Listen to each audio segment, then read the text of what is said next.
Hey guys, got Adam from Freedom Canine. We've got a little podcast for you to check out. We are in the YCA in the UK, but enjoy the podcast. And this is Adam. Enjoy. I'm very interested, so I hope it's nice. This is actually funny. The first time we joined a group call together, you were like laying on the couch like somebody was feeding you peeled grapes with like a banana. You were fully laid out on the side with a glass of red and like across the couch on the call. Didn't say anything, but you were just in the corner, and I was like, fuck me, that guy's got an aura about him, doesn't he? Just sitting there quietly. And then when you opened your mouth, I was like, yeah, he's cool. I'm going to make friends with him.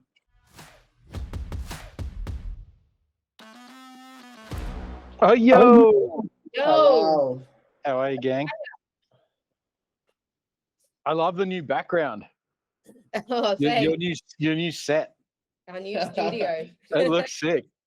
Well, someone messaged me the other day saying, "Oh man, real nice setup." I'm like, "Yeah, but it's a bookshelf." Yeah, It's literally a bookshelf in our spare room with a it looks sick though. Like it's perfect. I've seen the content you've been putting up with it, and I was trying to read the books, work out what they were. yeah. None of them like are it's related. yeah, I couldn't make any of them out. I was like, I don't recognize those. Tony Robbins' Unshakable, Leaders Eat Last, bunch of resilience books, and then The Subtle Art of Not Giving a Fuck. Do you like this candle though? Yes. Where did you get that? Timu, That's mate. sick. Yeah, cool.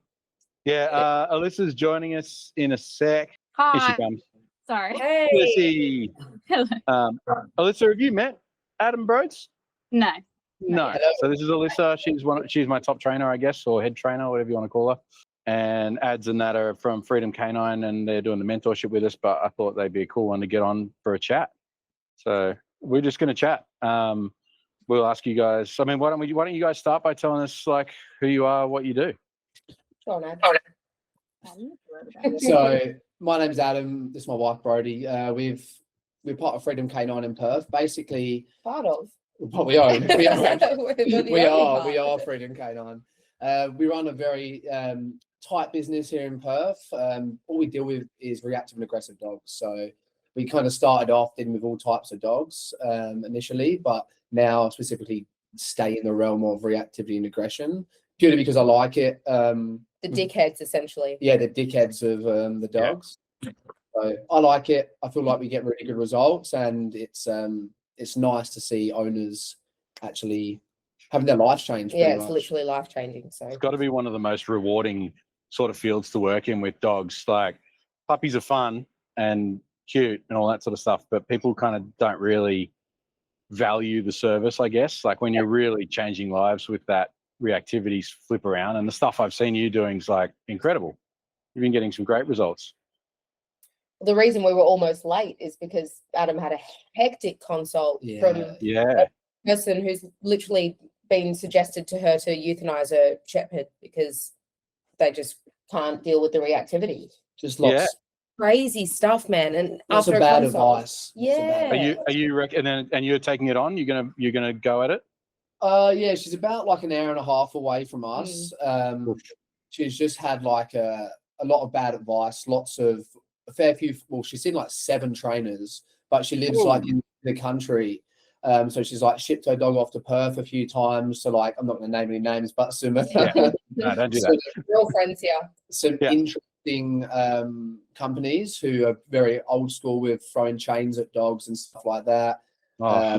Very much a force-free side of things as well. But yeah, she had like a big 5-year-old working line Shep, which basically just wants to eat every dog it sees. So we're gonna work with it, but just see how that's gonna look with her driving up here, you know.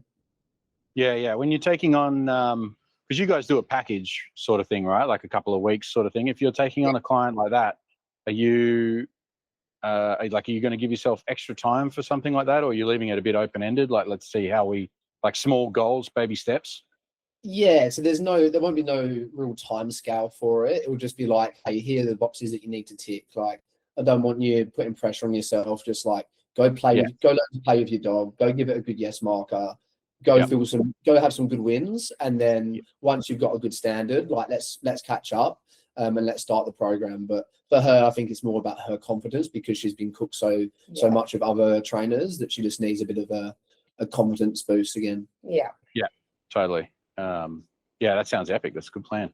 We get a lot of that where like it's the people that are like been shattered or like can't they just I guess Alyssa, you could talk about Soda a little bit without mentioning owners' names, but she's a classic where they'd almost given up. And then Alyssa had a great session. You want to tell us about your session this week, Liz, with Soda, or a little quick background and then forward? Well, just like every session now with Soda is pretty awesome. Like she was reactive to like cars, other dogs, the water, bikes, like anything that would move. She'd just find some reason to spin out about it. And was it Wednesday? Yeah, this Wednesday we were tackling the whole water. She just would go ballistic and attacked it, and like one marker word for a punishment protocol, and she was done. Yeah, nice. What is it? Oh, there you go. Soda's collie. Yeah, I was collie, like a tri. Yeah, like a little tri. But it's such a cool. So we've been working with them for a while, and probably early is enough to say is before I had a skill set to sort of deal with it. But I had like an approach to get a bit of a communication in with the dog, and worked with her for ages. But in the last like 3 to 6 months, flipped it on its head from the owner never taking the dog out to now the owner like is looking forward to walking the dog. Yeah, like when I picked up Wednesday, Posty came and she only barked once, and she was like, she's doing amazing. She's not barking as much. We're starting to go off lead in and out of the car from the house now, and she's not losing it. Like they're slowly getting more freedom with her, which is awesome. Yeah, that's epic. Okay, you guys. We could talk about you guys, not us. Yeah. I'll do that from time to time. I'll be like, that's enough about you guys. Let's talk more about me. Don't let me do that. So where are you guys based? So we're in Perth, WA. Yeah. Yeah, I mean, I've lived here my whole life. Adam is an immigrant. Yeah, but Pom. Oh yeah. Huh? I didn't know that. Fuck off. I didn't. Nah. Oh, there you go. His accent is completely disappeared now. People just take the piss because, like, my family in the UK are like, "Oh, you sound like Steve Irwin," and then everyone in Perth's like, "Oh, hello, mate. Would you like a cup of tea?" Yeah, no, I kind of feel like you just had a Perth accent. Oh, true. That's true. It's like it's different from here, so maybe that's what people in Perth sound like. I haven't been over there yet. Yeah, no, we're just in the hill south of Perth City in the hills. But like Brodie said, she grew up here, actually local to where we live now. I grew up like southeast Londonish. Oh, nice, cool. Well, your origin story. Where did you start? What happened? Like, when did Freedom Canine come about, or like what were you doing before that? Have you always been into dogs? So, should we go from the beginning? Well, I don't know. But where is that? I don't know. Give us a 5 minute from the beginning one. All right. Well, this is not the first time I've been Adam's boss. That's actually how we met. So aren't you just new to Freedom Canine though? Me, yeah. Adam, you hired somebody to be your boss. Yeah, absolutely. I hired an employee and she took over as a boss. Nice, cool. Yeah, as long as she pays you well, mate, it's all good. So we met probably 5-6 years ago. We both are in the combat sports community as well. So I was running a combat martial arts gym at the time, hired him as the head boxing coach. Not long before we got fired from there, both of us. That's a different story for another day. Story. Yeah, I want to hear that one. That can be one when I meet up for that beer. Right side of the firing. Yeah, we're on the right side. But anyway, and then Adam, we had Floyd at the time, our German Shepherd. So he was probably a year old at that point, and he was just a dickhead. He was so aggressive and reactive after being bitten or attacked by an off-lead shepherd when he was a pup. And Adam had the same story as a lot of our clients do. Like we went to a couple of different trainers in Perth. I'll probably let you take over from here. You say it all the time. No, he was a menace. So off-leash shepherd came along, ripped him up pretty bad. It was like a $2,500 surgery. Oh, it was only like just under a year. So for the bottom of his eye, like really did him a good one. Yeah. So we went to a force-free trainer initially. Yep. That was all very much about just like redirection, lots of food on the ground around triggers, or like just lots of like bribery. It was like my hand was in front of my dog's face the whole time when it was around. Yeah. It was spitting the food, didn't want a bar of it. So I was like, and I spent about $2,500 with her through training. And I was like, this isn't great. I need to find somebody who's, worked with higher drive breeds. So I found a dude who I actually get quite a lot of clients from now because he's not very good. Obviously won't name names. Yeah. But very old school, very, very compulsion based. Actually quite horrible looking back on like some of the shit that he used to do. Like my little 1-year-old dog would be on like a long line. He'd have like the old school choke chains, and as my shepherd would run towards the end of the long line, he'd just thrust back and he'd do a backflip, throwing chains at his head. So I was just like, there's got to another growling at him. That was a big one. Growling at him. Yeah. But I was $3,000 there, so I was just thinking there has to be something better. Like there has to be a better way to do this. I think like a lot of people, maybe, I don't know. I went onto YouTube initially and I saw Tom Davies. Like I was like, oh, this guy seems like he's having a bit of lots of transformations with dogs. So he kickstarted a lot of stuff for me, watching lots of his videos. But then I went away buying courses and just started to implement a bunch of random shit to my dog. And looking back on it now, me and Brodie always laugh. Poor Floyd. My poor dog, because he went through the ringer of me not only going through trainers, but just trying anything that I could. I had about 50 different commands, 10 different markers, just trying everything. But we got to a very good stage where he was just the dog that I wanted again, like not reactive to people. He loves people, not reactive to dogs. So then because people started seeing me doing that to my dog, they're like, how can you train mine? And I was like, oh, well, I don't really know how to, but I'll give it a crack. And then started out with friends and family. All that kind of stuff. And then in like a month's time, I was driving around the whole of Perth, like all weekend. And she's like, you need to start charging for this. Yeah. Like, $50 cashies to come and fix your dog. Like that's how it started. Yeah, I know. I think it's a very similar story. Like same sort of thing. I know exactly where you're at. And it's so, it's nerve-wracking charging for something like that. Hey. Yeah, definitely. I think Adam definitely. I think you suffer from imposter syndrome a lot, or did definitely back then. You're like, what authority do I have, or what qualification do I have to come and fix someone else's dog? But I think it's just your approachability with it as well. Like you're very good with talking to people, which let's be honest, like a lot of people become dog trainers because they want to deal with dogs, not people, but then they quickly realize that you're dealing with people a lot more than you're dealing with dogs. That's why our slogan is teach humans and train dogs. Is bloody it's the people. Yeah. And then you got to start training people all the freaking time. That's all you end up doing.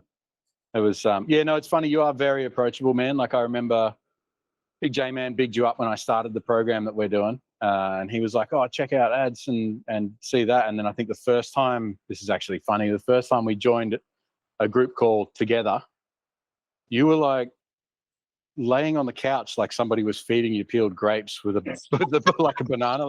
You were fully laid out on the side with a glass of red and like across the couch on the call. Didn't say anything, but you were just in the corner, and I was like, fuck me, that guy's got an aura about him, doesn't he? Just sitting there quietly. And then when you opened your mouth, I was like, yeah, he's cool. I'm going to make friends with him. You have no idea how many times I've told him to just fucking sit up straight when we're on the call, please. No, the often one, I'm usually like looking good from the waist up, and there's my PJ. She's like, can you make sure your buttons are done up, please? Yeah, classic. Good. He's in the secret sauce package, and Jake is videos lying on the couch and want the podcast videos. There you go. It's been caught. Oh God! I'll get. So we have a content guy. So Lockie, if you want to put a little photo of ads up there, that'd be really good. So Lockie, if you need anything pinned up during this whole thing, you just Lachlan. We can say Lockie Ping, not Poppy. Yeah, not Poppy, just Lockie, or I think we were saying Bush or Bush or Badoosh or something different. Like it's really hard to try and like do this when you want to imitate and copy the other guys' podcasts and the things they're doing without going ping. So if you need something put up, just tell Lockie to do it and he'll make something appear. and a logo. But I will dig out that photo and send it to him from that call. So you'll feature up there. There'll probably be lots of them. Half the time it's every fucking call. Drinking a wine or having a beer while on the call, lying down. Well, I mean, I'm sipping. I've just finished Friday, man. It's 6:30 here. I'm having a drink, like Fun. Friday afternoon. I don't know about you. Are you guys doing weekends? Is weekends a thing for you? Yeah. I've just put my foot down and told him that we're not training on Sundays anymore. Besides, we're going to implement a group class when we get back from the UK. So besides that, no more work. He was on the tools 7 days a week, and it was just too much. Inside because Adam's the only dog trainer in our business, so he's doing all the groundwork at the moment. But all the dickheads. Yeah, that's fine. Yeah, you can say whatever you want. Monday was just his head was spinning off its axis, like it was just too much. Gets a lot. I think it was that was Brodie wasn't obviously, she came on recently, but we were earning good money through the programs that we were selling. And I was just like, well, we're where we want to. You're in a job that you don't like. Come on board. Mainly because my head was about to explode. I was like, I can't do this anymore. Can't do the admin, do the training, content. I need somebody to help me. We should probably say that. Hey, like it was a good few years of Adam just doing this on the side, like while we're both working full-time jobs. A good probably 3 years of that before we went and saw Jacob. Was it last year? 18 months ago? Well, I got Floyd when he was a bub. We started seeing the dog trainer when he was about 1. We left our job. I joined the Army Reserves. They got a full-time contract doing that. So that was about 3 years. So it was only about the last year that we've really been pushing the business full-time. And thanks to J-Rod, it's just, it's taken off. Yeah. So when we went and saw Jacob, just did like a few days at YCA back when we were still working full-time doing this on the side. And then when he was coming to do the seminars in Oz, that Adam reached out to him and was like, oh, is it, do you think it'd be worth me making the trip from Perth? He's like, no, but I think it would be worth you doing the mentorship program, and fully sold us into that with a phone call. The most poxy sales call ever that I just dived on. He's very, very convincing, isn't he? Yeah, he didn't even do anything. His words were, I was on the phone to him. He's like, yeah, what's going on? I was like, I just wanted to find out about the mentorship program. He's like, well, what do you want to know? And that was it. I know. He's like, well, do you want to do it? I was like, yeah. He's like, sweet, here's a link. It was basically like, you'll quadruple your income in the first 2 months. I was like, bullshit. He's like, I'll just give you your money back. I was like, all right then, why not? So we did it, and it was 2 months of being in the mentorship program before I was able to quit my full-time job as well. So wild. We thought that was 2 years away, not 2 months away. So that was awesome. I think it's just been right in the way. I think one of the major things though is like here in Perth, and I am friends with a lot of good dog trainers here in Perth. Definitely. I have some really close friends that are good dog trainers in the sports community as well, like PSA, Mondio Ring, really good trainers. Cool. But the standard of advertisement, sales, and people actually promoting their businesses, the bar is so low. So to do well isn't hard. And that's what we were saying at first in the mentorship. We're saying like, we actually haven't done that much. We like for what people think we're doing, like we've made some big changes, but to do well, it's just so easy because everybody else is just lacking, I guess. Without sounding rude. Not sounding rude at all, but we've just kind of got the monopoly on advertising for dog training in Perth. Like it's crazy, especially for reactivity and aggression cases. Like there's no one advertising for that kind of stuff at all. So I feel like I'm the same here. We've barely sort of scratched the surface of the program, and I know when we're over there in a week and we catch up, I know Jacob's going to give me a bollocking for not doing stuff. But I've been doing stuff. Like, don't get me wrong, Jacob, if you're watching this, I've been doing a lot. And like the business is fucking blowing up. From like the beginning of last year, I was looking at hiring people and offering franchise. Like when I took Alyssa on, I offered her a franchise. Like work with me for 2 years and I'll give you a franchise, like a non-sellable franchise that you can go out, work, train, and I just get 10% of it. And then you can go work wherever you want, charge whatever you want. You've got all these systems. And that was when we were earning like a third to a quarter what we turn now. Like, and we haven't looked at franchise, anything like that. And at the moment, we're just perfecting the package, niching down, dribbling prices. We haven't even done paid advertising yet. Yeah. So like, you say that niche down. What do you want to do? I'm struggling to niche more than where we are, and I did. So when we did it, we did 3 things. Yeah.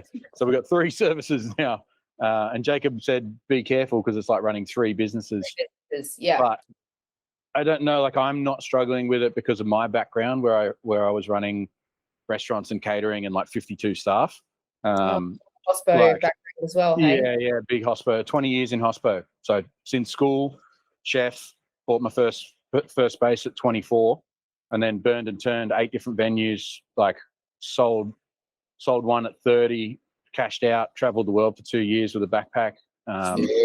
Came back. I was living in Bali doing nothing because it was cheaper to live there than it was to live here. Yep. And then a mate of mine like calls and goes, "Hey, that cafe you like's up, like just going broke. Do you want it?" Called him. "Hey man, I'll give you 30 grand, 15 grand for it, or 12 grand. It's piss all, like just to sign over the lease." And he was like, "It's the best offer I've had because I'm leaving in a week." And I'm like, he's like, "When can you come look at it tomorrow?" I'm like, "No, because I'm in Bali. Like I'll book a red-eye flight. I'll be there day after tomorrow, and I'll bring cash and we'll sign the lease and take it over." And then that ended up being like an 8-year coffee company, 3 cafes, catering company, and a wine bar, all in one sort of big thing. I was that guy that you bought the first one from. So Not doing all cafe for about 15 grand. Yeah. And my first one that I bought when I was like 24 was the same. I was working there. The lady sold it, and I was like, "Nah, I don't want to be here with the new owners." So I dipped to the Whitsundays and worked on the yachts for a bit. And when I came back like 6 months later, I was all cashed up because you don't pay for anything on the boats. Yeah. Like it's all inclusive. They just put money in your account and all your expenses are covered, and they feed and drink you all day. And then I came back and they were the same. They were like, "Hey, you're that chef." And I'm like, "Yeah, I thought I'd come and see." And they're like, "Oh, we hate it. Do you want it?" And I think I bought that off them for 30. And I think I had that for 6 years and burned and turned it for like 280 or something like that, which was epic. And so like I always loved hospo, but the last one killed me. I banked way too much into it and then lost everything within about 2 years, tax debt and all this sort of shit. So we ended up just into liquidation and see ya. And luckily I'd started doing the dog stuff a couple months before all that went tits up. And then same thing, like, right, I better start charging and have to work my way through like, "Hey, how about $35?" And then start getting some results. And I did some online courses and stuff, and then you work your way up to 50 and then so on and so forth. But now I've got way sidetracked. What were we talking about? Oh, niching down. I'll need. Niching down. See, I told you I will rabbit on. All right. Niching down. What are we doing now? So I got sidetracked with Jacob's project of niching down, and I perfected a package first. So I was like packaging up, like, okay, let's go to online content and then 4 one-on-one sessions, and then started selling that without a niche, and then started doing our price increases and stuff with that. Yep. Now we've over Chrissy and that, we've sort of like, right, so we've still got people calling for like general pet training for one-on-one stuff. So we've got the same sort of format, an online content, and then a 4-week one-on-one coaching package. And then we've got a reactivity group class, a loose lead walking class, and a 8-week puppy program. So they're the packages that we're selling. If I niche down further, probably lean more towards the reactive and just the loose lead. Like, I mean, when we did the assessment, you know how you do, like, you take all of your inquiries and work out what you're getting asked the most. Yep. 75% or more are like the walking the dog sucks.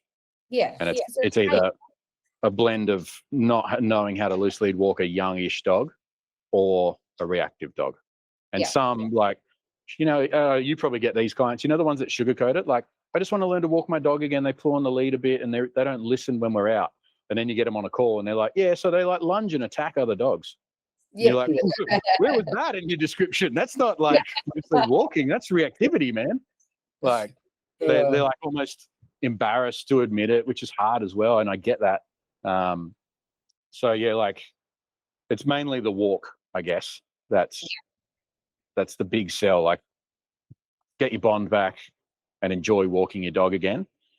And then you can do one of the 3 services to get that. And basically it's a copy paste of the same online content with different access for some of them. Like the puppies don't get all the reactive and loose lead stuff because they're too young. And the loose lead guys don't get the reactivity stuff, and the reactivity guys kind of get access to everything because you want to have all that groundwork in. And then at just your 4 weeks, and it's whether you pay enough to get one-on-ones with me or Alyssa, or you're doing it in a group class, basically. So we are niching down, but we still have like targeted sales angles. So if somebody rings and they just want loose lead, I'll push them to that loose lead group class. If they got a young dog puppy stuff, easy smash them with the puppy package. And Alyssa and like the other girls can handle those. I don't need to be really involved in that, which is real handy. That's why I haven't niched down too much, because if I just go reactivity, my other 2 girls, Bryn and Loz, will be like, well, what do we do? Yeah, gotcha. So, and we've got a big, like we had 2 years worth of like the old business setup where it was the walk and train sort of service. And that's still going on, but we've turned that into a bonus that you can get access to after doing a package. So after your dog's fixed, if you then want the luxury of like a walk and train, you can have it. And Bryn and Loz can do that because we know the dog's good. It's got marker words, it's got leash pressure, like it's got play. So they know what to do with all that sort of stuff. They don't have to do any of the training stuff. And like the girls will work 70 dogs a week doing that, just the walk and train sort of stuff. So I don't want to just cut it off and say we're only doing reactivity. You know, it's a big network and a big word of mouth spreader for us too. Like that's where heaps of clients come from. Like we haven't done any advertising as such. We're starting more on the Instagram, obviously, with the challenges for this year from J-Dog about posting daily and all that sort of stuff. I was a bit lazy with that. I delegated that to Alyssa. So you've noticed her face on the Instagram a bit more. Alyssa, you do it. It's people getting sick of seeing my face anyway. Like we're still later on in the year for that one. Yeah, the everyday post.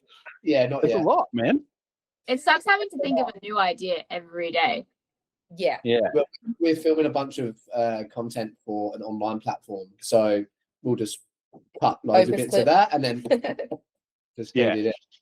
Yeah, you'll be able to get all your shorts from that too. I'm like, we're drilling lots of shorts from this. Yeah. You know, like all these give us heaps of little shorts to add in and keep people in touch every other week and stuff like that, which is cool. Hey guys, I just need a moment of your time. Sorry to interrupt, but we're looking at the analytics and not even half of you are following or liking us on YouTube, Instagram, or Spotify. So please jump on at least one of these platforms, give us a like and a follow, and help support the program. Cheers guys, and keep dog training fun. Enjoy the rest of the show. Yeah, tell us about your online thing, because that's going to be a shift later in the year, like an online platform. Yes, we're just trying to find like a way where I want to constantly push towards, one, giving people the best results, but two, also giving us the ability to live a good life. And not just work and work and work. Although I was working 7 days a week up until recently.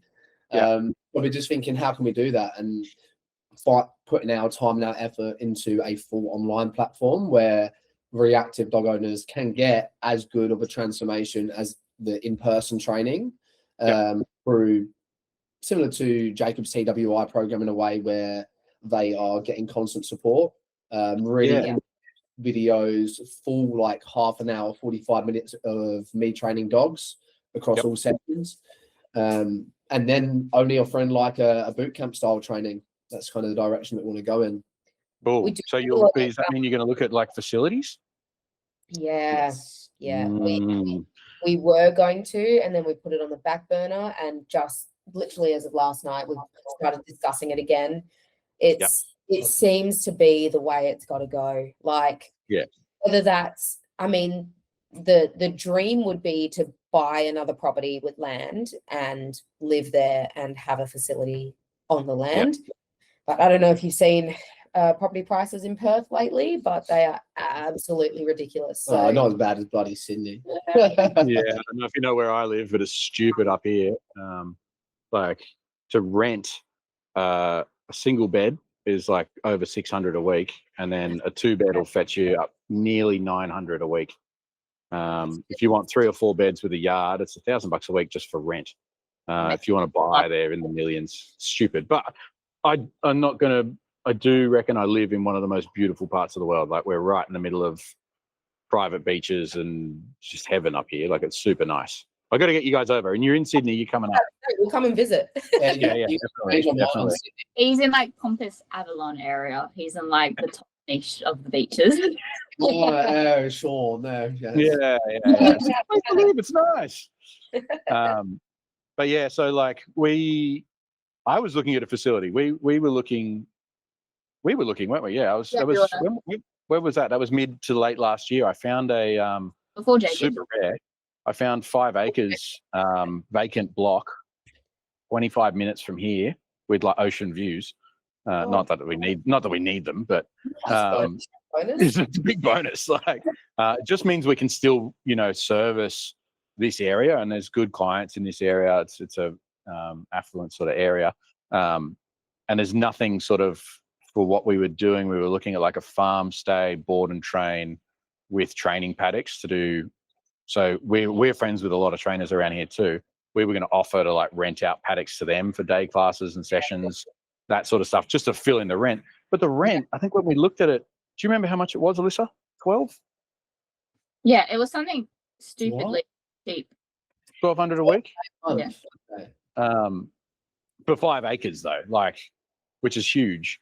You're talking a 2-acre run paddock, and then probably like, I think I drew it out to be 6 training pens plus a puppy school plus a cafe plus a groomers on site. Like I was going to do drop shipping containers on the paddocks with like a groomer, a cafe, and like a one-stop shop for freaking everything. And have a shop for like leads and stuff as well. And then when you've got like 5 or 6 different trainers in and out of it, it becomes like a dog training headquarters. So you just become, everything, and you get, I don't know, it was really cool. We were like, I went up, inspected, drew up plans, got finances, talking to the real estate, and then went to the Sydney seminar.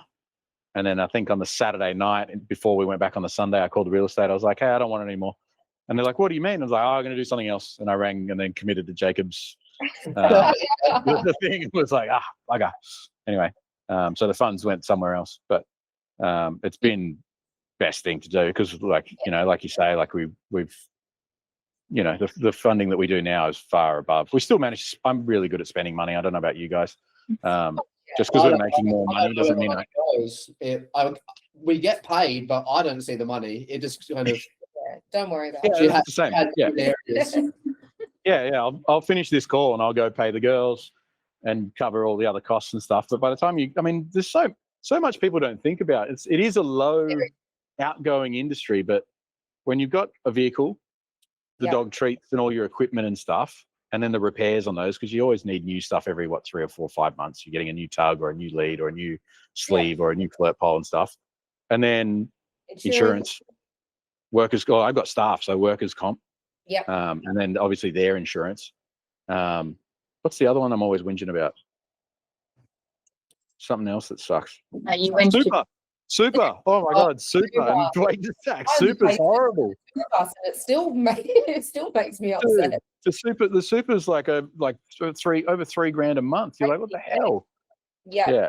So and tax. Yeah, tax is the stitch. But I'm better with that now after my restaurants and all that sort of stuff. I prepay. I don't know about you guys, but I prepay my taxes. I have a weekly deduction just paid off to the ATO. So when I get to the end of quarter, it's like $100 or $200, or if it's over, I just roll it over into the next quarter. We put it aside. We put it in a separate account, but we don't pay direct. Yeah, just saying.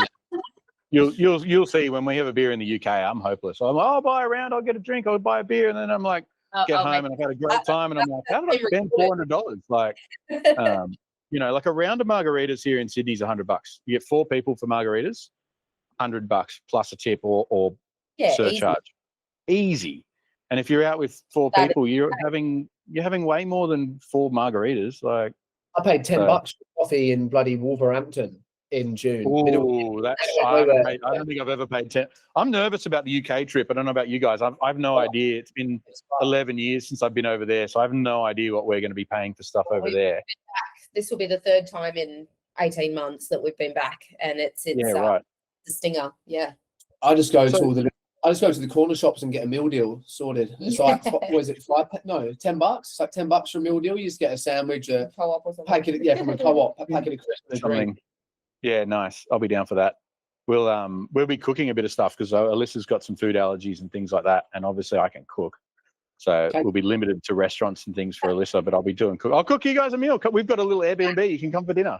Yeah, for sure. We're staying at the Airbnb at YCA. Yeah, I think we're like 15 minutes away by car. We're in the middle of Leeds.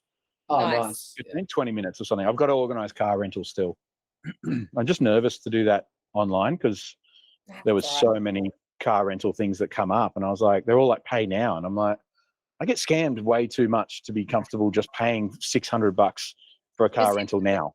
Brodie used to be a travel person. Travel person. I was a travel agent until I quit my job, so that's my most recent gig. If you need help, hit me up.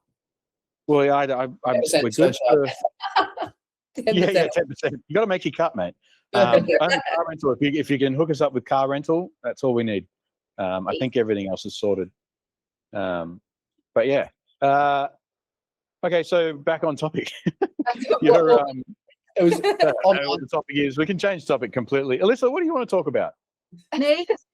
Yeah.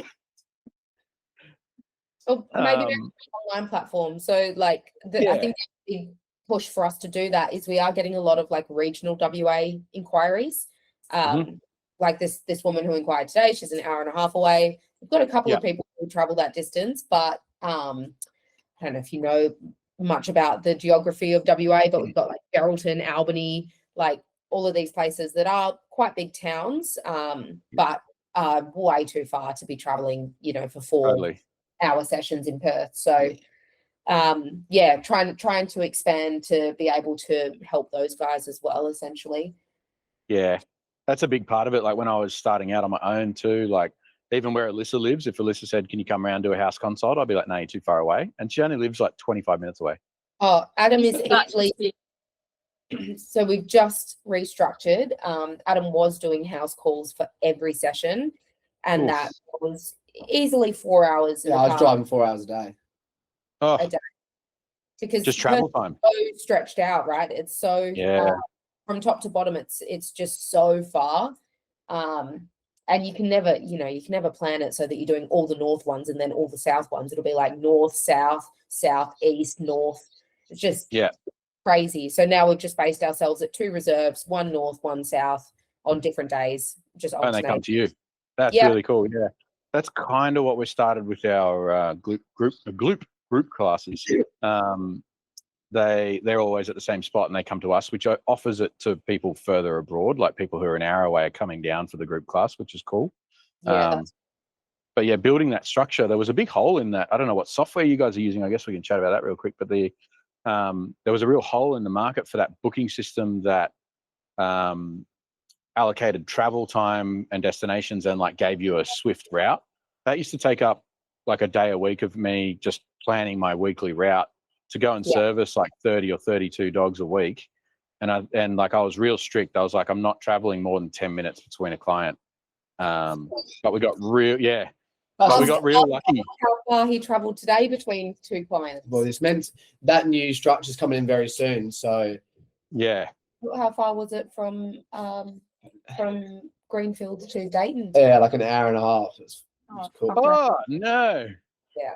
But see, I would shit the bed because I'm paid hourly. Like that's an hour to get out, particularly if it was like from my house, 40 minutes there, do the session, 40 minutes back. I'm like, I can do 2 dogs in Avalon and make the same money and not have to move the van.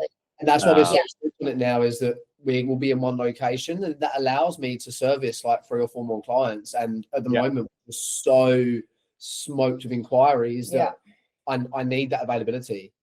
Yeah, cool. Has the beginning of the new year blown up? Yeah, it's been pretty busy. We were expecting November and December to be way quieter than they were in terms of inquiries. Like, we'd really set the expectation for ourselves that it was going to be dead quiet, and it wasn't. Like, it was a little bit quieter than people were buying programs on Christmas Eve. Yeah, Literally. yeah. It was a little bit quieter than October, but nowhere near what we're expecting. So I think we've just kind of cruised through, really. But like you said, we're not really running paid ads. We've got one that's been circulating for about 3 months now. Everyone's just sick to death of seeing it. Sick to death of seeing it, but we really haven't put the gas on at all, and we're not planning to until we get back to the UK. From the UK, we're not going to change anything now. But yeah, it's been busy. I mean, Adam's got 3 phone consults tonight. Had one earlier. One earlier. We've got it set up so that Adam does the phone consult, the initial consults, and then when they jump on board, I do the onboarding call with them, run them through the platform. We use Mighty Networks for our online course, and it's awesome. Love it. Yeah, cool. Yeah, I thought school was good initially. I'm like, everyone's going to go on school. It's going to be. I like school. I still like school. I'm a bit confused about the Mighty Networks. Honestly, it shits all over school. Okay. So good. That's all. I'll take your word for it. We're definitely going to build one later in the year. We've built out like Gamma Docs at the moment because that was super easy. Similar to J-Man's like SOP one with like all the links, like chapters and links to more Gamma Docs. And that was super easy to build out for us with like all the training info and the YouTube videos and stuff we're trying to build up, and even trying to build tutorial videos is tough. I don't know about you, man, but like finding dogs that suit that training video is not always easy, particularly like the puppy guide, because everyone wants to see you do it with an 8-week puppy and then a 10-week puppy and then a 12-week puppy. And do that. Like if I just had to do reactivity, it wouldn't be bad because you could use like 1 client or 2 clients sort of thing and just riddle through the same stuff. But yeah, trying to build out like loose lead walking, recall, downstay, position holds, like all that sort of jazz as well has been done my head in a bit over Christmas, to be honest. But I'm glad it's done. We have a mixture of videos at the moment, so it's like there'll be me talking through like talking head whiteboard videos about what is going to consist of this certain part of the program, and then it might be me with a client, and Brodie just comes along for the session, and she'll just film the session. We can cut up in bit by bit. I might type, the clients might type. It's super easy. And then it might be me just with the client, me filming the client, and I'll do the whole session. So there's like lots of different points of views for them to kind of look at. And we can run without putting time aside to technically film. Yeah, genius. That's heaps better. We editing though. God, that takes editing sucks.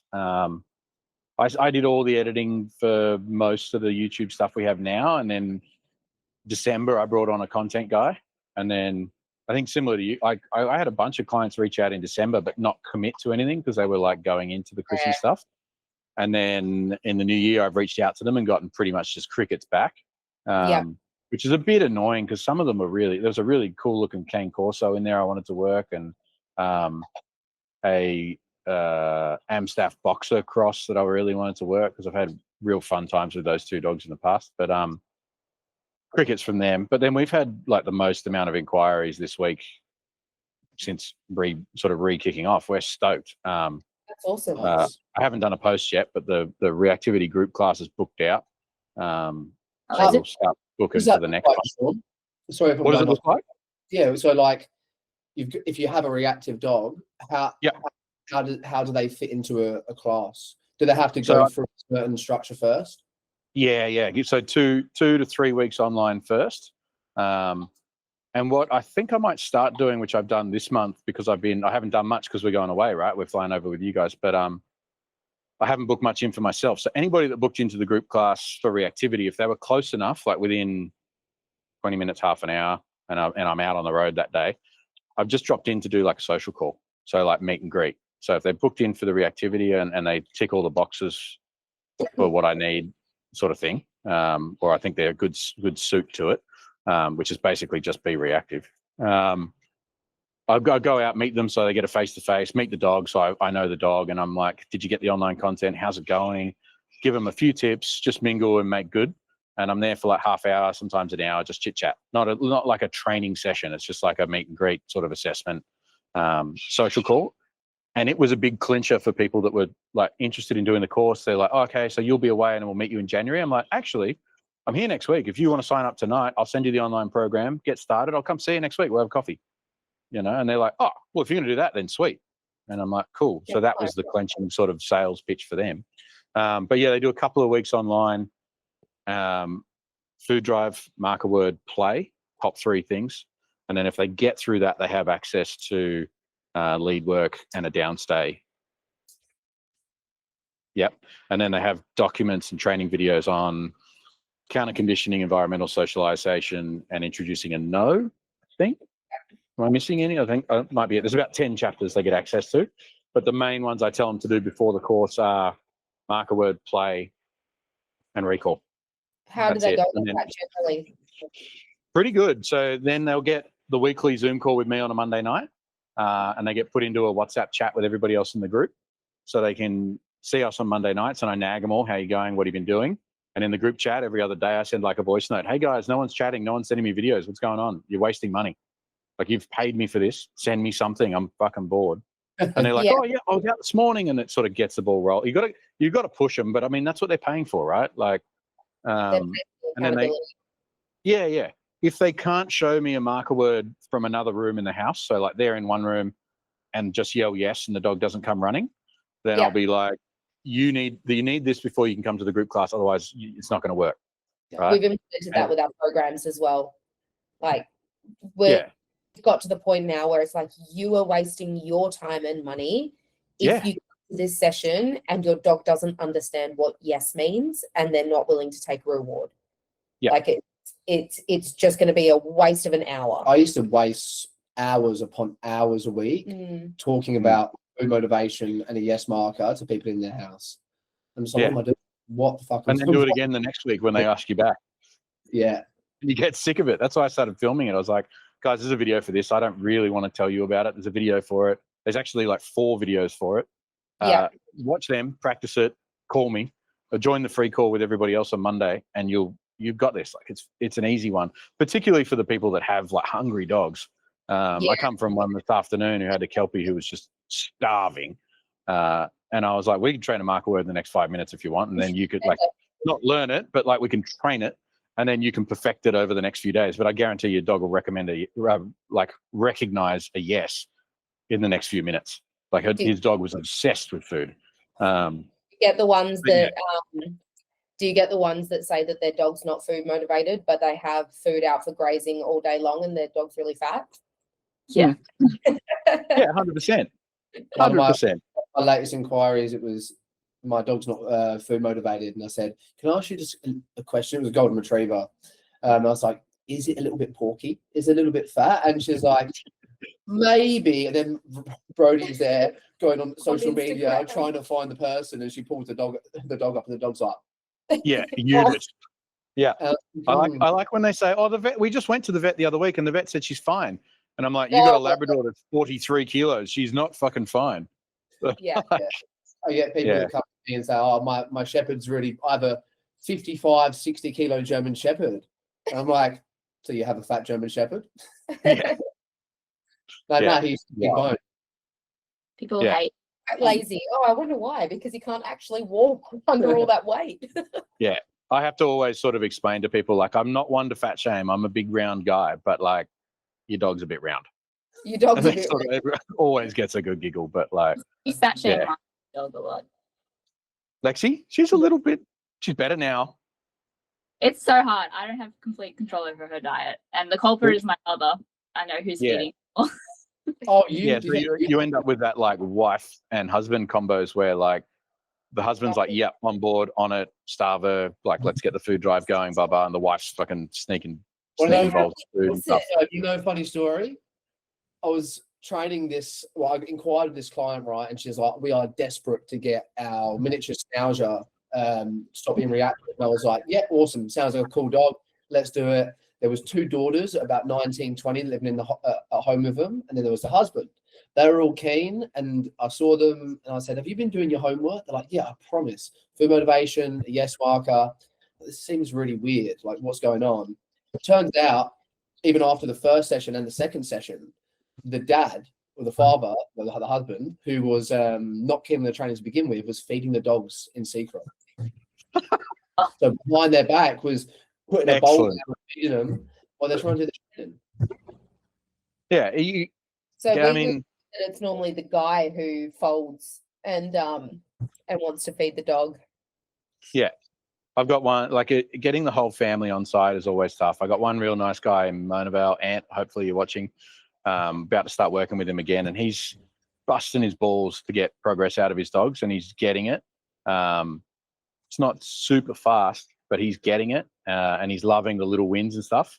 But he's struggled getting everybody on board. You know, he's like, it's just all falls back on me, and then gets a bit of pushback sometimes about the food stuff. But we're building the play drive, which is kind of conditioning, that sort of stuff. So it's all funneling out for the new year. But yeah, I know people struggle with it. Right. But yeah, so they've got to do their marker word and stuff before they can then come to the first class. And then for my reactivity group class, I can tell you the structure because it's all over our advertising. But like week 1 is no dogs meeting. It's a in-person class with all the dogs in car, and we get one dog out at a time. Yeah. We do a live, pretty much. I know you weren't there. Kind of, Alyssa will know what I'm talking about. But what we saw in Queensland with J-Dog, but like a marker word test. And then a marker word test off a distraction and a quick recall and make sure the dog knows like a little bit of leash pressure. And then we'll run through like a punishment protocol off some sort of stimulus like fried chicken or choc chip brownie or something like that. And I try and make it something not to set them up for failure, but something the dog definitely wants, but that they fucking can't eat because you're going to be going to the vet afterwards if your dog eats a chicken wing that's been cooked, right? And it makes people a bit more accountable for it. So don't let your dog eat it, and then run through your protocol, and it teaches them their no marker or bad marker off their lowest stimulus.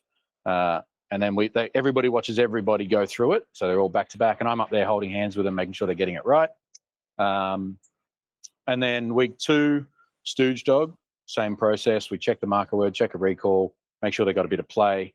And then we have a couple of good stooges that we use that just like lie down and look away. So not looking, they'll be looking at a handler. And we have the reactive dog then approach that dog, probably down to about 3 meters. Most of them will trigger, run through the punishment protocol, go through that, and then give them another chance. Most dogs learn it in 1 or 2. I think one Soda took 5 times. I think she was better 3 in person, 5 off the food. I think food was hard. The dog should be better. It was clearer for her. Yeah. And then I send them away with homework. So after week 1, they've got to go do homework and do like a run through it at home off like a trash can or something. But they're not allowed to use it in day-to-day because it's not learnt yet, right? So they're still learning. So they're allowed to set up scenarios to practice it in at home, film and send to me for feedback. But they're not allowed to use it day-to-day. They're still supposed to be like under management, not avoiding triggers and stuff like that. 3rd week, we make sure everybody knows a good downstay, recall, marker word, and that they're ready to do their punishment protocol. And we get the dogs out one at a time. And we have a bunch of, like a nice big oval and a bunch of dog trampoline beds sort of set up about 10 meters to 8 meters apart sort of thing.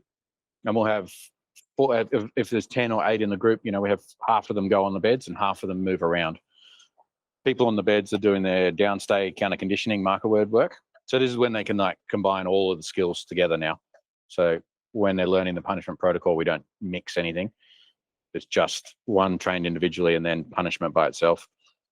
Now we're on the 3rd week, they can start blending all the skills that have been learned into active scenarios. So the dogs on a downstay are working downstay counter conditioning, and the dogs walking around and practicing loose lead walking counter conditioning and pushing thresholds, right, in a controlled scenario. So I tell them to push and almost push for the failure, because this is when you're going to be able to then train and use your punishment protocol to be effective and then reset into that zone again. So like you want to see, like you don't ever want to see a dog fail, but you want those, if you're going to fail, this is the place to do it because it's a controlled environment. The dog on the bed's not going anywhere. If you make a mistake, everybody knows what you're doing. You make your space, go through your system, step back into it and make sure the dog's learned it, and then you can be in that space. And by week 4, the Feb class, we're actually going to look at going kind of like J-Dog to a pub or a brewery or some sort of outdoor bowling club or something where there'll be people, and do it there. And then same thing, but in the final day, we invite anybody who's done the course before or any clients that have worked with us on a program as well to come along and be stooge or just be involved. So you can end up with up to like 15 to 20 dogs in the area, all like-minded, working off each other, doing the same thing. And then after that, they get access to the walk and trains or cheaper coaching sessions with the girls and stuff like that. Afterwards, they're still always welcome back to the online weekly calls, and they can always text us. Like once you're in the family, you're family anyway, you know, like same as you guys. I bet if somebody calls you from 2 months ago and goes, dude, something's regressed, I've had a shit week, what do I do? And you can talk to them on the phone and be like, it was your fault because you did this, this, and this. Or you can be like, sounds like something might be looming, let's book another consult. But yeah, once you're in, and we, you know, they're always welcome back to those final group classes and stuff like that. But yeah, that's what they look like. I think we've run 3, 4, 5 now, combo of lead and reactivity.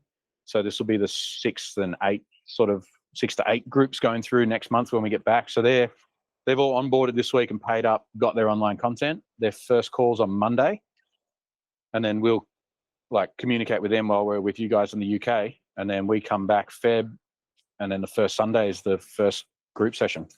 And I've met a lot of them this week, and they're fucking cool dogs.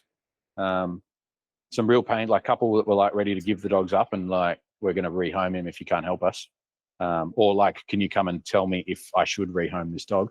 In the assessment, they're like, can you give me an honest answer? Like, is this fixable, or should I look at rehoming her? And they're all fixable. So I'm stoked. It's going to be a cool group, cool class. That's awesome. Yeah, nice. Yeah, I think that's where we're really lacking at the moment is we only have one-on-one services. So we're really dead keen to get into the group class kind of atmosphere when we get back. Something we've been doing for ages, but we just haven't known what structure we want to do it in. I tried it. That's when I hired Alyssa. So Alyssa did one of my first group classes. And they were good, but they were also a bit But like the result was good. And then you got a bunch of old reactive dogs. That's what kind of happened. Gotcha. Yeah. What, sorry? Meant to be puppies, and they got a bunch of fucking Shaun. Hey, just not screening clients, just trying to get people in and do it, and like wasn't sure what to teach. I was like, I hadn't even been to a puppy class myself, so I was like, are there people that you don't take on? So what kind of inquiries that you're like, hey, this isn't really my niche, my area. Let me refer you out. Yeah, definitely. Funny story. I won't name drop because he's going to come on the podcast. But I went to a reactive dog early days, and I went with Me. I think I went with Lauren. We went with you. Is this Cannon? I think so. Yeah. Brookvale. Me. Yeah, Brookvale. Yeah, Brookvale. So we went in. I went into the house. The dog's tethered with a muzzle on a back tie, and she's like, he's heavily reactive. He's storm reactive. He's 9 years old. He's 40-kilo bully cross. And a human or dog? That's the dog. That's the dog. No, sorry. No, yeah, that'd be a bit worrying if the human was back tied of a muzzle. Yeah. Was it human reactive? I mean, human reactive, and went in and was like, let's see. I tossed treats. I got nothing. Like I look away. I try to let him sniff, anything like that. And I was pretty green, and I knew I was kind of out of my depth when I saw the dog. But I thought, I'll just try. Like, I'll just see if he'll settle down after 5 minutes or something. But he was like trying to have my leg off through the muzzle. And like that was not even like letting him touch me. I could tell from a foot away. I was like, he fucking wants to kill me, like dead set. And I was like, cool. I backed out, and I just said to the lady, like, hey, I'm not going to charge you anything. I can't help you. I think you should call, I think I told her to call Steve Austin, Ryan Stone Cold Steve Austin. Pat Stewart, and I said, I do have another guy local who's cheaper, who's interested in this stuff, who wants to work with these dogs, and he'll probably take you on. And he's a mate of mine, and he's going to come on the podcast. He's a young fella, but he's well versed in dogs. He's been in the industry a lot longer than me, and like a lot more science savvy. I feel like I'm still learning, but anyway, I knew this dog wasn't going to work. I was like, I'm out. And I called him and said, hey, she's going to call you because you're going to be the cheapest. Be careful. This dog's definitely going to try and bite you. And then he was like, no, it's all good. I'll do it, blah, blah. And I spoke to him. He's like, I'm going on Sunday. Do you want to come? And I was like, yeah, I want to come and watch. Like, definitely. I don't want to work on Sundays. And like, I love a drink. So I think it was like Saturday night and I'd been out and he called me at like 9 a.m. and was like, are you coming? And I was like, no, like, there's no way I'm getting up at like, I'm so hungover. I don't want to do that. And Brookie's an hour away. It's an hour away from me anyway. Like, it's miles away. So did the dog 10 or was it just a bit of the dog bit him. He when I called him afterwards, he called me. I was like, how'd it go? And he was like, I'll let you know when I get out of hospital. And I was like, what? And it just took them. He did okay and got in, but I think took the muzzle off early. And it wasn't a big bite or anything like that, but he did get a couple of good puncture wounds. He's got a nice little couple of puncture scars and stuff like that. Because I decoy for protection sports. I deal with a lot of human aggression. So, Adam froths it. He'll go and get his bite suit out of the hand and be like, "Come on, then." Yeah, see, we don't have any of that kit. I'm not kitted out for that. But I'd say I've only met one dog in the past 12 months who had intent, and it was a fucking Frenchie. He was going latched onto an ankle biter, latched onto my ankle, and he was he had intent there. But the German Shepherds, the Rotties that I've seen, one had a little bite, but it's just all fear. Like take the muzzle off, put the suit on, approach the dog. The moment that you approach the dog, they're on the back foot trying to hide behind the owner. But obviously, it's having the equipment and the ability to read the dog right as well. But having the suit from doing the decoy work is like a massive game changer because you can put yourself in the firing line, but like, what's this all about? Like, are you really what you think you are, or what it seems like you are? And like 90% of the time or more, they're not. No, like that's I think that's the only dog that I've had that's like truly aggressive reach out. So a few other clients I'll refer out if they're like outside of area or if I feel like they're outside of my suit of service, like if it's just something we can't do. But like I said, because we're not advertising, most of our stuff is word of mouth. And people are interested in what somebody else already did. So I don't get a lot of I don't get a lot of weird inquiries. I did have one lady talk to me about herding and I was like, yep, can't help you. Don't know fuck all. She's like, don't you have a Kelpie? I'm like, yeah, I got a Kelpie and a blue heeler. And nah, can't help you. I'd love to learn. I met a guy in Queensland, Aiden from Nosy Canines, legend. And I'd love to go up and like see it and learn it. Like I love learning more about dogs. I always want to learn something else, but there's no practical use for it here on the beaches. Like no one has cattle. I think or anything like that.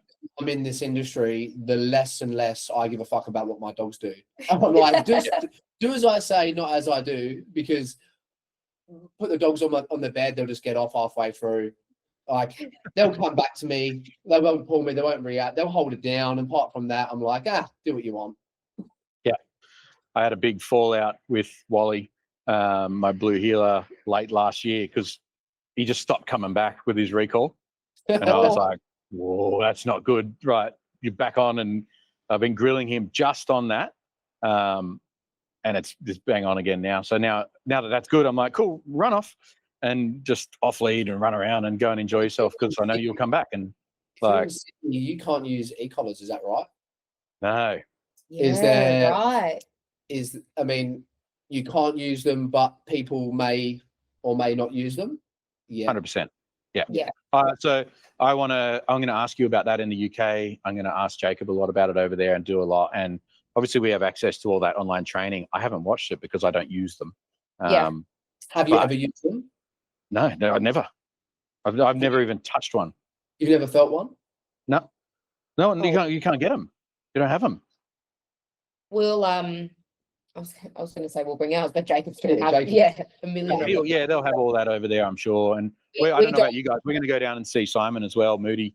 For a bit of time and do some stuff with him. But I think what we should do is later this year come and see you guys. If you've got, so you're competing in PSA or something like that, or you're just decoying? Yeah, I'm just a decoy in Mondio Ring, but me and my friend do a fair bit of everything. We have like a little mini club that we run, so all different. It's called Canine Circus. It's me and my mate. Every Wednesday, mixed breeds, anything they come down, puppies, staffies. It's just all bite work, a little bit of obedience, but we just owners come down for an outlet for their dog. But actual sports wise, there's no PSA here in Perth. There was, so I just decoy in a sport called Mondio Ring. Mondo, cool. Ellis, that's his sport, Mondio Ring. Yeah, I heard about it. So this is a slight twist on it where the decoy, you're actively trying to avoid getting bitten, right? Yeah, so like for example, like PSA, IGP, like you will have to let the dog onto the bite. You will have to catch the dog. Where really Mondio Ring, as soon as the dog makes entry upon like the stick, when they try to bite, you can then esquive. Level 1, not so much. You let the dogs in, but yeah, it's pretty much like that's why it's so cool because PSA obviously most of the time they're bicep dogs. So you just putting your arm out, you're catching them, then you're working them. Where Mondio Ring it's a 1v1 really with you and the dog. Like you're trying to esquive them, make them miss. So it's a pretty fun sport to be a decoy in. French Ring is even more extreme than that. You can actively like have a dance with the dog. Yeah, cool. So is there like a weekend event? Is there like a big event or something coming up? Like, I mean, I don't know if we're going to end up in New Zealand with Jay when he goes over there because it might be cheaper than going back to the UK. He's going to New Zealand, right? Yeah. We're considering going as well. I don't think Adam knows that, but there you go. Me too. I don't know if Alyssa knows that. It'll be cheap, and I don't know that it'll be like learning because he's just going to be selling, doing the seminars and stuff he did here, right? It's always good to rehear it, but time with those guys is always good. So even if we can get like a couple of days before or after, or travel with them, or just hang out with them, I don't know, anything. And so he might be like, Shaun, you're annoying as fuck. Don't come to New Zealand. But who knows? We're doing a week there when we go this month, and we said to all of them, prepare to have your ears chewed off for the entire week. We will be Velcro. We will not leave your side. I said to Owen, the sales guy, I was like, good luck, because I'm just going to be like cuddled next to you listening to your sales calls. Yeah, definitely. He's rad. I like him. Keen to spend time. I like Kirky. Kirky's a good chat.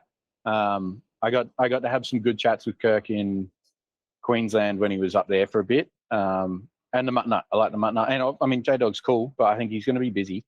He's probably a hard man to lock down for a beer, but he's a bit of a dick. I hope he watches. There you go. It's the ego. He's famous now. When do you guys get there over there? On Friday? Leaving next Monday, the 19th. Oh, that's two. Yeah. Imagine if we get to like where are you stopping over? We're flying into Manchester on the 19th. With which Emirates. Qantas Emirates. That'd be cool from the same flight. Classic. We'll probably see you in there. Like, what time do you land in We the land UK? at 6 a.m. on Tuesday the 20th. Local Okay, time. I think we're landing 6:30 Monday night.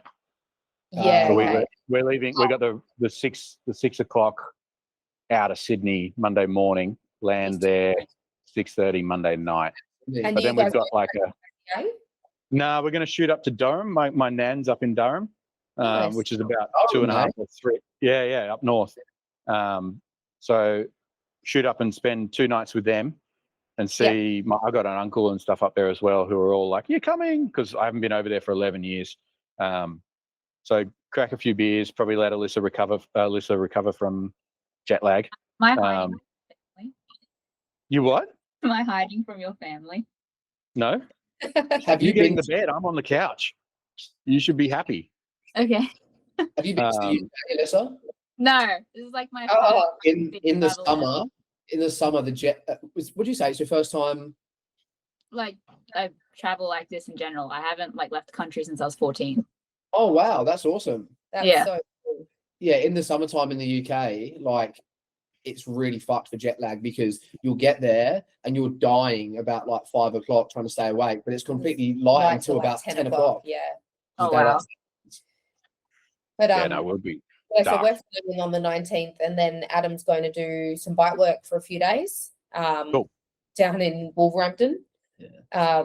We went and visited these guys last time we were there. But I didn't want to go and watch them do bike work, so I'm going to pop over to Switzerland for a few days and just see what's that's what I said. Oh, I'm just going to pop over to Switzerland. Just pop over to Switzerland. Yeah. Wow. What's in Switzerland? Like, oh, fuck it. Just diamonds. Fuck it. You watch, right? Swarovski watch and necklace and all that sort of stuff will coming back. We scraped all the pennies to get over there. Yeah, I feel you. I'll be scraping pennies just to pay for bloody coffee. Apparently, Switzerland's mad, but that's not cheap over there. But we're I think we get into Leeds on the Wednesday or Wednesday night, and then we'll just hang out there. Is that right? Monday night, Tuesday night? Yeah, Wednesday we're going to Leeds. Friday. Yeah. So I'm not sure. I might speak to the Mutt Nut, maybe go down and see him for the first couple of days. Yeah, nice. And then hit the YCA Friday. And I think it's Friday, Saturday, Sunday. Yeah. And then hopefully I can get them all down for a podcast as well. And then I messaged Kirky to see if he was doing, I don't know if you heard back from him, Adam, but about boot camp the week after. Jacob popped his head in. There's not one on, but they're maybe putting one on for us. Popped his head in and shouted out and said, "Put one on." Yeah, sweet. And I tried to get him. I said to him, "Dude, I'd love to cook for you when I'm over there. Like, if we can get you aside for a quiet night, or get everyone in a room and I'll cook."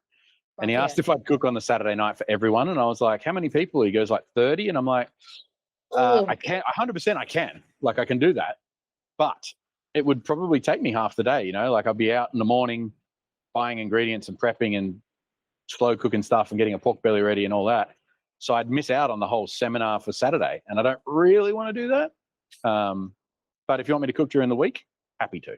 So hopefully I can get them all aside and we'll get you guys around or somewhere and share a meal or a beer and chat. We'll film another little catch up with you guys over there. But cool.